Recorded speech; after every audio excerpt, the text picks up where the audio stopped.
De la euforia a la depresión. Hola, gracias por escuchar Algo pasa con Silvia.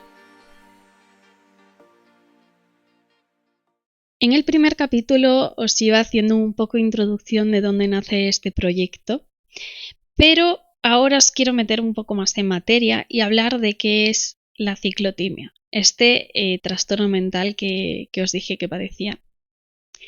Ya lo he estado comentando pues en TikTok, Instagram, de una forma un poco más escueta, pero como también os decía en el primer capítulo, 40 segundos no me llegan para hablaros de qué es o cómo se siente. Necesito como mucho más tiempo para aportaros algo de valor. Entonces aquí estoy con este nuevo formato para intentar explicaros, y por si os ayuda o os parece interesante, en este capítulo vamos a hablar de cómo es mis primeros pasos con la ciclotimia, cómo es esa historia vital con ella, es decir, mis inicios. Luego hablaríamos de cómo se siente y por último a mí, en mi experiencia personal, que me ayudó en los primeros pasos descubriendo este trastorno. Así pues, si empezamos a hablar de un trastorno mental, como es la ciclotimia, está dentro del espectro de la bipolaridad. Entonces, todo el mundo que ahora mismo me está escuchando puede decir, vale, bipolaridad lo asocio pues a verlo en películas de personas que son como muy extrañas, que cambian muchísimo de comportamiento, que no las entiendo, o la mítica madrastra malvada que tiene cambios de humor súper repentinos, o mismamente en tus conversaciones cotidianas igual puedes decir, ay, es que estoy bipolar, o ay, es que es un bipolar, o es una bipolar, pero puede que en muchas de estas circunstancias o esté exagerado el tema de la bipolaridad, no se está tratando de una forma diagnóstica, está tratándose de una forma más cultural, más amena, y igual no sabes exactamente qué puede estar siendo realmente la bipolaridad. Por tanto, estamos hablando de un trastorno mental que está dentro de un espectro. Es decir, la bipolaridad se divide en varios. Tú, si buscas en internet un gráfico de la bipolaridad, lo ves claramente. Estaría como la fluctuación normal de las emociones. No me gusta llamarlas así, pero para que nos entendamos, emociones positivas y emociones negativas. Después estaría un poco la personalidad ciclotímica. Luego la ciclotimia, bipolaridad tipo 1, tipo 2 y tipo 3. La diferencia entre ellas suele ser la intensidad con la que tienes las emociones, la capacidad de control que tienes sobre ellas y también el tiempo de durabilidad de las emociones. Por ejemplo, en bipolaridad tipo 1, tipo 2, igual la depresión, el estado depresivo dura más de unas horas o unos días, sino que te puede durar hasta unos meses e incluso podemos hablar de hasta unos años. Pero todos ellos, como que por pertenecer al mismo espectro, estamos hablando de emociones que van variando continuamente de su estado, de tu estado status quo, digamos, de tu ni positivo ni negativo, ¿no? Entonces yo recuerdo que cuando era pequeña yo no conocía nada de esto. Para mí era un desconocimiento total y absoluto. De hecho, yo cuando a mí me dieron por primera vez el diagnóstico, yo no lo había estudiado en la carrera. Yo no tenía ni idea de qué era la ciclotimia, nunca lo había oído. Y si no me equivoco, solo entre el 1 y el 2% de la población mundial lo tiene. Aquí viene una opinión personal. Yo creo que mucha más gente lo tiene, por eso también hago lo que hago, de comunicarlo y darle un poco de voz, porque creo que es un trastorno que pasa muy desapercibido. Por todo esto que os comentaba al principio, ¿no? De que está como muy en el lenguaje cotidiano, igual no lo tomas en cuenta. o porque hay estas de está bien estar mal y hay un montón de apoyo social, digamos, en este sentido y está súper bien, pero que como que es un trastorno que pasa muy desapercibido. Y después, por otra parte, no sé, es como que yo cuando era pequeña no sabía exactamente qué me iba pasando. Yo, así como anécdota, yo recuerdo de ponerme delante del microondas, preparando y calentando mis cereales antes de irme a preescolar, no sé, y de decir, si hoy tengo un día bueno, pues mañana tendré 2 días malos. Yo ya sabía que había como un ciclo y había continuamente un cambio de las emociones. No es que tuviese temporadas felices y temporadas más tristes o así, sino que era un ciclo continuo de unas emociones que la emoción positiva no me iba a durar durante mucho tiempo y iba a caer sobre todo en la emoción negativa. Entonces llegó mi adolescencia y aquí es un momento pues muy delicado porque empiezas a crear tus primeras relaciones interpersonales con tus amigos más cercanos, ya te desvinculas un poco de ese vínculo familiar, ya no está como con tanta influencia sobre ti y empiezas a crear unas relaciones fuera. Pero esto también puede llegar a ser peligroso para tu autoconcepto, porque si tú, por ejemplo, empiezas a tener un montón de estas inseguridades internas, de no poder controlar tus emociones, tener que dar explicaciones de por qué estás mal de repente, porque estas cuestiones pasan de repente, estás bien, de repente, te encuentras mal, te bloqueas, puede no haber pasado, digo, absolutamente nada, y de repente tienes un cambio de emocionalidad muy intenso.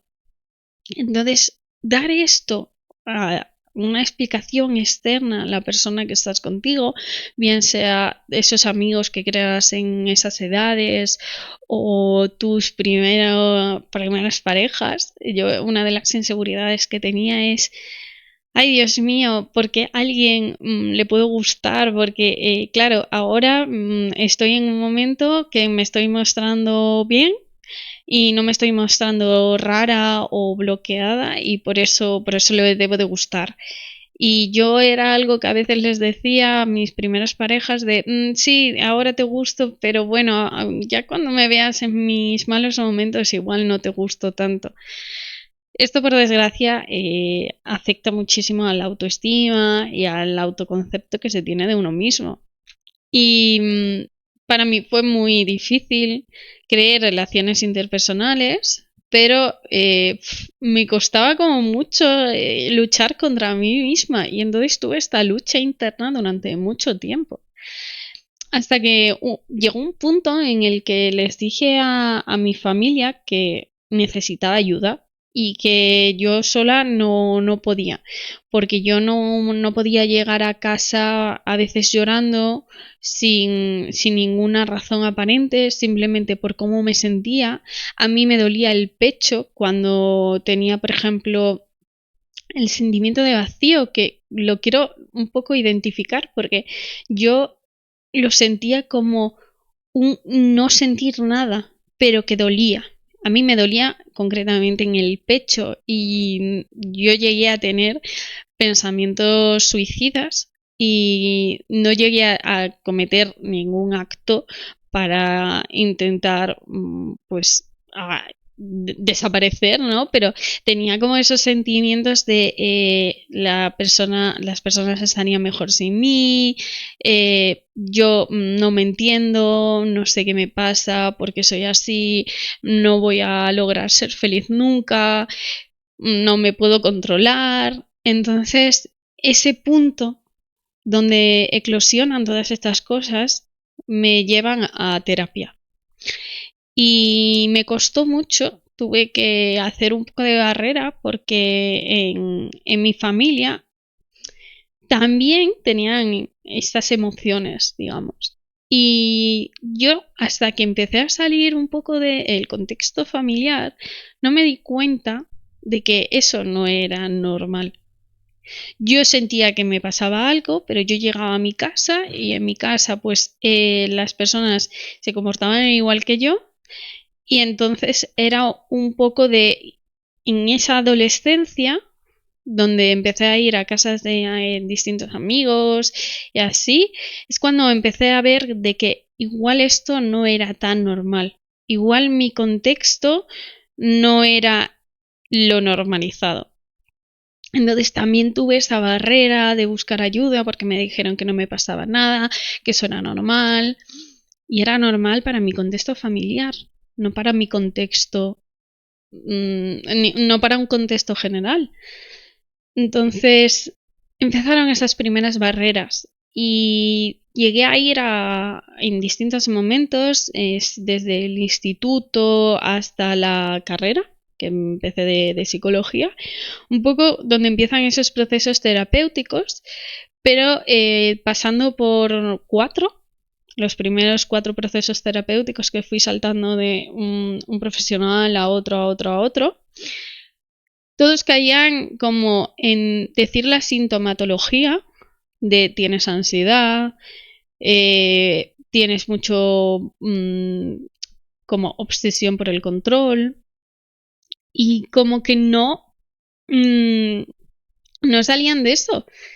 Y yo trabajaba, es cierto, me ayudaron un montón, empecé a mirar para adentro, empecé a descubrirme, empecé a ir uniendo un gran puzzle en todas las cosas que iba descubriendo, empecé a leer un montón de cosas de psicología. En la carrera mismamente pues ya iba trabajando en todo esto y el apoyo terapéutico fue fundamental. Pero aún así no tenía el nombre, no sabía qué era. Hasta que un día eh, empecé a estar muy mal, empezó el aislamiento, empecé a no poder estar en situaciones sociales porque me bloqueaba y estaba dentro de mi cabeza rumiando todo el tiempo. Me odiaba por cómo sentía, eh, por no poder controlarlo, porque cuando estás feliz tampoco es una sensación agradable, aunque parezca que es un poco paradójico, no era agradable, porque te sientes como muy nervioso, muy activo y por dentro lo que estás es por favor, baja las revoluciones. Pero tu cuerpo, yo lo sentía como que era un ente diferente, como que iban mis emociones y mi cuerpo por un lado y yo iba por el otro y esa lucha interna que empezó desde que era niña seguía ahí y cada vez me dolía más, cada vez tenía el autoconcepto más bajo, cada vez me costaba más relacionarme y por eso es que os digo que empezó un poco el aislamiento. Entonces, en ese momento que me encuentro tan mal y estoy empezando a aislarme, ya es un tema definitivo. Les digo a mis padres que necesito atención psicológica, que me pasa algo y que no puede ser. Y me llevan al médico de salud. Allí les informé de todo lo que me pasaba y me pasaron al sector de psiquiatría y también con el psicólogo. Y fue tanto el psicólogo como el psiquiatra los que me explicaron por primera vez que yo tenía ciclotimia. Y aquí ¿qué es esto? ¿Qué es esto que tengo, no? Y ahí empezó mi descubrimiento. Vale, ya sé qué es esto, ya le tengo una palabra. ¿Y ahora qué? ¿Cómo trabajo yo sobre esto? Empecé a buscar cosas sobre la bipolaridad, empecé a buscar cosas sobre la ciclotimia y para mi sorpresa prácticamente no había nada. Entonces, es aquí cuando yo también me empiezo a frustrar, porque de repente te dan la noticia y es como ese momento de, vale, es esto, qué alivio, es como, oh, ya está.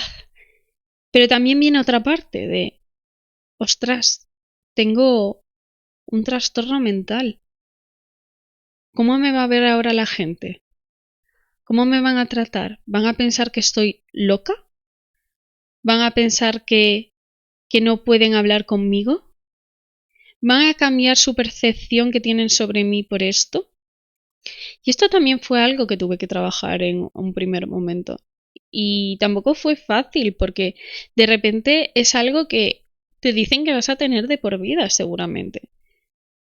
Que es algo crónico y que tienes que aprender a vivir con ello. No me puedo yo separar de esto. En mi caso, seguramente también tuviese raíces, y es de donde viene un poco, hereditarias. Empecé a descubrir que había familiares míos que habían tenido bipolaridad o rasgos de bipolaridad diagnosticados. Y todo esto apareció a partir de esa palabra, a partir del diagnóstico. Empecé a desmontar poco a poco y a descubrir de dónde venía. También el apego que se forma con tus familiares muy cercanos también es influyente, tu contexto, tu gestión, tu propia personalidad. Entonces había un montón de factores, como se dice en psicología, es una razón multifactorial que debía empezar a trabajar. Y hoy en día, después de estar casi 3 años viviendo con esto ya, descubriendo y sabiendo qué es, sigo trabajando en mí. Es algo que todos los días trabajas y sigues viendo. Pero a día de hoy, gracias al cielo, estoy estable y pude gestionar y hacerle frente a esas emociones. Y aquí es donde viene el cómo se siente. Ya os iba adelantando ahora un poco cómo era. Pero el cómo se siente es curioso, pero cuando estábamos viendo los casos clínicos de un año o 2 más tarde de que a mí me diesen el diagnóstico, había un caso clínico de una persona con bipolaridad y decía, es que no me voy a olvidar, se siente como una montaña rusa. Cuando estás arriba, tienes miedo de la bajada. Y es que es tal cual, porque, como os decía, la sensación de estar arriba no es agradable. Igual en una montaña rusa alguien lo disfruta. Pero con este trastorno, no. Y yo me sentía muy nerviosa, sentía mucha ansiedad, pero estaba feliz. Pero era como una felicidad extrema, como enfermiza, de hablas muy rápido, quieres hacer millones de cosas, no paras, el corazón te va a mil y a veces hasta te dolía la cabeza de tanto pensar. Y la otra parte es que tú cuando estabas ahí sabías que de repente venía la bajada y es que era muy brusca. Estoy bien, pero ya anticipo el que voy a estar mal, porque hay la caída en picado. Y de repente, a las horas o al día siguiente, te levantabas destrozado. No querías hacer nada, tenías, no sé, un deseo de desaparecer, una, no sé, una falta de motivación a todo. Igual te pasabas llorando en la cama un montón de tiempo o encerrado en tu habitación. Y esto no era que había habido un cambio. Es como os digo, no hubo un cambio de contexto. No había pasado nada. Que a veces no pasa nada aparentemente, pero esas razones fluyen. Pero en este caso, cuando padeces un trastorno mental, haces un poco la comparación también con el resto de personas y, cada uno siente como siente, cada persona es un mundo. Pero yo notaba que a mí, cuando yo decía cómo me sentía, las personas no me entendían. Eran emociones muy intensas para la situación que había pasado. Os pongo un ejemplo. Si yo suspendía un examen, yo de repente me ponía mal, no, lo siguiente. Las personas no lo llegaban a comprender. Pero porque mis emociones eran blanco-negro, no había emociones por medio. Y estaba así todo el tiempo. Mis ciclos eran más o menos como ya sabía de pequeña allí delante del microondas, 2-3 días. Cada 2-3 días iba cambiando la emoción. Pim pam, todas las semanas, todo el tiempo. Y esto desgasta muchísimo. Tú imagínate estar en una montaña rusa sin parar una y otra y otra y otra vez. Y utilización de recursos. Y todo el tema de que tienes miedo, de que estás pensando, uy, ¿cuándo voy a volver a estar mal? Entras en un ciclo vicioso que te cansa muchísimo. Súper desgastante. Entonces, ¿quién me ayudó a mí? No encontraba nada, como os decía. Empecé a buscar cosas de la bipolaridad y a mí me gusta muchísimo desde siempre dibujar, pintar. Me parece una forma de expresión y de gestión emocional brutal. Y para mi sorpresa, no encuentro nada excepto un cómic. Cómo convivir con un trastorno. Y es maravilloso. Os lo puedo dejar en la descripción porque realmente vale la pena, tengas o no este trastorno. Me parece que lo expresa de una manera maravillosa a través de un zorro, que ya hablaremos un poco más sobre esto porque me parece como súper interesante. Y de cómo va llevando y cómo explica el sentir de las personas que tenemos ciclotimia. Y en ese momento cuando leí el cómic, dije, por fin me siento identificada.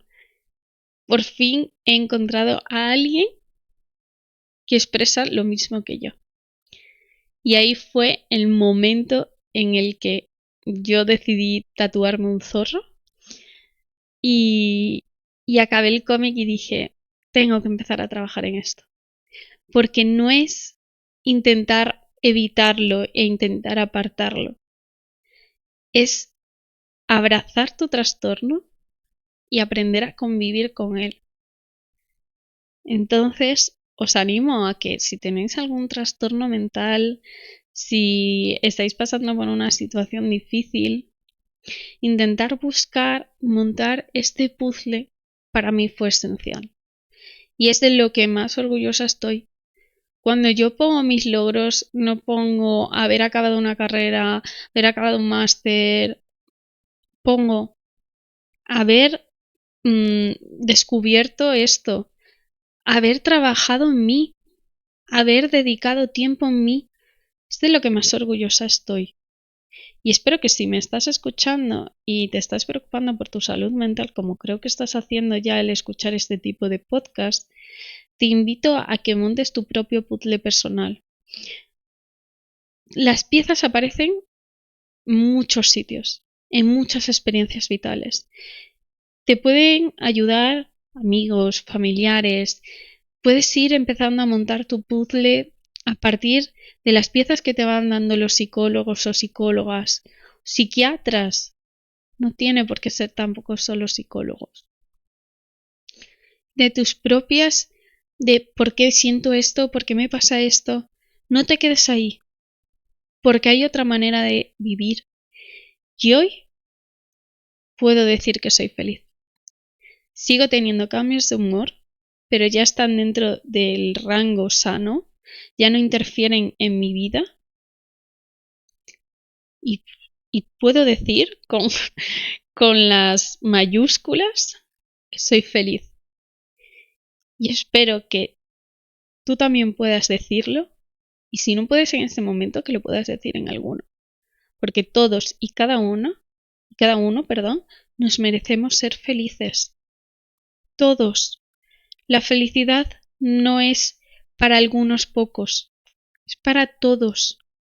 Aprender a vivir en tu contexto y montar tu puzzle para saber de dónde vienes, quién eres, qué quieres ser.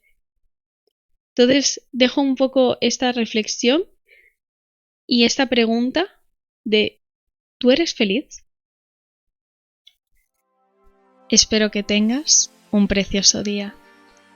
Gracias por escuchar Algo pasa con Silvia. Nos vemos en el próximo episodio.